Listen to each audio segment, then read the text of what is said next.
None of us can fully measure up to what is expected of us, and so everyone is insecure about something. This is the story of something I've been insecure about, how Facebook made it worse and what I did to make it better. The source of my insecurity was that even in 2011, we still have this idea that there's no decision a woman can make that gets as much social support as the decision to marry a man. Now, that's not a bad decision. In fact, it's one I made a few years ago. It just didn't happen to be to the right guy. And great guy, just not my guy. And when it fell apart after 7 years, I just didn't know what to do with myself. And it was at that point I started to experience this social pressure cooker, this idea that has been foisted upon women since time immemorial, that if you're not married by a certain age, you're going to start to curdle. And so what made it worse was Facebook. Sean Parker, who helped to make Facebook what it is, likes to call the news feed a decentralized relevancy filter, which basically means your friends are telling you what's relevant. And what my friends were telling me was relevant was getting engaged. A lot of getting engaged. And, well, this wasn't to say that I wasn't happy for them, because I was, and I'm not really that crazy, so I know they weren't getting engaged just to make me feel bad, but it sort of the aggregate of all of this made me feel like I was peeking into a club I no longer belonged to. And, but never fear, married and engaged friends, it really wasn't the worst part. The worst part was the ads. See, on Facebook, the ads are targeted at you based on who you are, instead of like Google where you search for something and you find it and you go off, right? Facebook is telling you what you should want based on who you are, your age, your sexual orientation, your relationship status. And so when I changed my relationship status from engaged to single, the ads got nasty. Really, really nasty. So what are some things that as a newly single woman I was supposed to want? Well, if you remember the muffin top ad, can you boo for me, please? Will you boo? Yes, bring it. Muffin top ad people, shame on you. Shame on you. Making women feel bad about themselves.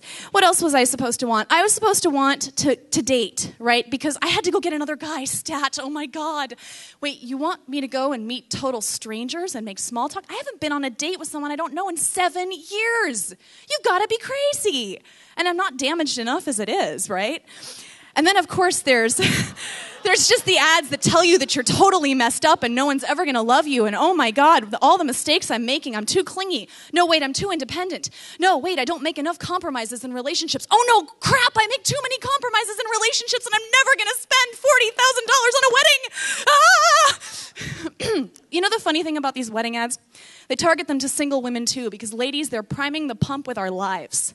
The marketers don't really care whether you're happy in your marriage as long as you buy a ring. All of this added up to one big existential sad for me, and I can admit that I probably wasn't a whole heck of a lot of fun to be around at that point. So, sorry guys. But when you're sad and you're angry, sometimes you come up with great ideas. So you know how people like to say that social media has democratized access to publishing? Well, sometimes it also democratizes access to advertising. See, I can't afford a billboard in Times Square, and I can't afford a Super Bowl spot, but I can afford a Facebook ad. And so I started making them. And if you have a credit card and $5, you can do this too. So I started making ads targeted at women, telling them the things that I wished somebody would have told me. Things like, your body is just fine and you don't need to get married to be happy with your life. And it was at that point that I realized, if I can do this, anyone can do this. Remember, you're all insecure about something. You're all humans. And so you can, I guess, imagine this scenario, right? Let's say you're a gay adult and you live in Seattle, Washington, and your life is amazing. But when you lived in El Paso, Texas, and people were pushing you down the stairs in high school, maybe not so much. Well, you can make an It Gets Better video, you can post it to the It Gets Better project, but then you can go and you can buy a Facebook ad, and you can target it at kids 13 to 20 living in El Paso, Texas. And you can tell them, life gets better. It's not just, hey, gay kids generally, it's, hey, you, walking the same halls I walked. It gets better. My campaign has reached almost 3 million women for less than the cost of what I'm wearing, and it has helped me. I don't know if it's impacted anyone else, but it has certainly impacted me because I know I'm more than what's marketed to me. Shameless plug, I love my job as a product manager at T-Mobile. We're getting acquired, so if you need a creative problem solver, feel free to reach out. Thank you very much.